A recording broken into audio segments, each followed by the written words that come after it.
ఇక్కడ ఏ స్వార్థము లేకుండా పవన్ కళ్యాణ్ గారు వెంట నడవడానికి బలమైన క్యాడర్ సిద్ధంగా ఉంది. కానీ బలమైన లీడర్లు లేరు, తక్కువ పరిధిలో ఉన్నారు. 50 సీట్లు తీసుకొని 10 సీట్లు 25 సీట్లు కోల్పోయి 25 సీట్లతోటి ఓటు పర్సెంటేజ్ పాస్ పర్సెంటేజ్ తగ్గించుకొని తల ఉంచుకోవడం ఇంపార్టెంటా?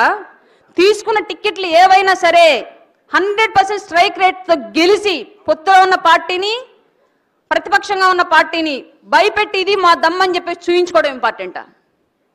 నాకు సంబంధించినంత వరకు తీసుకున్న ప్రతి సీటు అసెంబ్లీలో కూర్చోవాలని నేను 100% భావిస్తున్నాను. ఇప్పుడున్న టికెట్లే కాదు, ఇంకా కొన్ని వస్తాయి.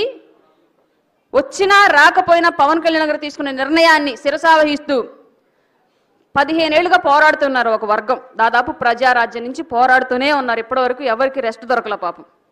వాళ్ళకి రెస్ట్ ఇవ్వాలి, కొంతమందిని ఆర్థికంగా బలపరచాలి, కొంతమందిని రాజకీయంగా స్థిరపరచాలి, వీళ్ళ ద్వారా ఇంకొంతమందిని మళ్ళీ రాజకీయంగా ఆర్థికంగా బలపరుచుకోవాలి, స్టెప్ బై స్టెప్ ఎక్కుతూ రాజ్యాధికారం తెచ్చుకోవాలని చెప్పేసి నా నాయకుడు వేసిన దూరదృష్టి నాకు అర్థమవుతుంది.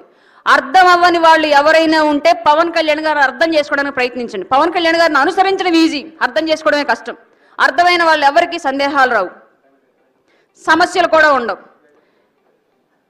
హంతకులను నమ్మి నడుస్తున్న క్యాడర్ను ఈ రాష్ట్రంలో ఒక నిస్వార్థ పరుని నమ్మి నడవడానికి ఎందుకు ఆలోచిస్తున్నాం? తప్పు ఎవరి దగ్గర ఉంది? మన దగ్గర ఉందా, ఆయన దగ్గర ఉందా?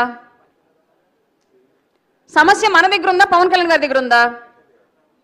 రాష్ట్రంలో ఇవాళ ఒక కులం కోసం పార్టీ పవన్ కళ్యాణ్ గారు పెట్టలా, ఒక వర్గం కోసం పవన్ కళ్యాణ్ గారు పెట్టలా, ఒక ప్రాంతం కోసం పవన్ కళ్యాణ్ గారు పెట్టలా. రాష్ట్ర వ్యాప్తంగా జరుగుతున్న అవినీతిని అరికట్టడానికి, అప్పుల్లో కూరుకుపోతున్న రాష్ట్రాన్ని పైకి తీసుకురావడానికి, ఉద్యోగాలు లేక ఊళ్ళు వదిలిపెట్టి వలసలు పోతున్న యువతకి ఉపాధి కల్పించడానికి, మాన ప్రాణాలకు రక్షణ లేకుండా సొంత ఊర్లోనే బతుకుతున్నప్పటికీ కూడా ఎట్నుంచి ఏ ఆపద పొంచి వచ్చిందో తెలియని ఆడబిడ్డల మాన ప్రాణాలకు రక్షణ కల్పించడానికి, ఆరుగాలం సేద్యం చేసినా సరే తినబోయేయడానికి చేతికి పంట అందక కన్నీళ్లు పెట్టుకుని ఆత్మహత్యలు చేసుకుంటున్న రైతుల ప్రాణాలు కాపాడడానికి, ఇన్ని రకాలుగా ఒక వ్యక్తి వ్యవస్థ మొత్తాన్ని బాగు చేయాలనే ఉద్దేశంతో పార్టీ పెడితే మా ఈగోలు సాటిస్ఫై చేయండి, మేం చెప్పినట్టు మీరు నడవండి అంటే నీ జేబులో ఎంత ఉందో తీసుకొచ్చి టేబుల్ మీద పెట్టి బరిలో దిగు, నిన్ను గెలిపించడానికి మేము సిద్ధంగా ఉంటాం. అంతే తప్ప నీ వెనకాల అన్ని పవన్ కళ్యాణ్ గారు నీ భారం మోయాలి, కానీ నీ ఈగో పవన్ కళ్యాణ్ గారు సాటిస్ఫై చేయాలి అంటే అది రాజకీయాల్లో కుదరదు. రాజకీయాల్లో అందరూ పవన్ కళ్యాణ్ గారి లాగా ఉండరు, అందరూ జన సైనికుల్లాగా ఉండరు, అందరూ జనసేనలో ఉన్న నాయకుల్లాగా ఉండరు. టీడీపీలో ఉన్న నాయకుల్లా ఉంటారు, వైసీపీలో ఉన్న నాయకుల్లాగా ఉంటారు. వీళ్ళందరినీ కలిపి చేసేదే ఆంధ్ర రాష్ట్ర రాజకీయం. వీటిల్లో గెలుపొందాలి అంటే ఎక్కడ తగ్గాలో ఎక్కడ నెగ్గాలో పవన్ కళ్యాణ్ గారికి తెలుసు.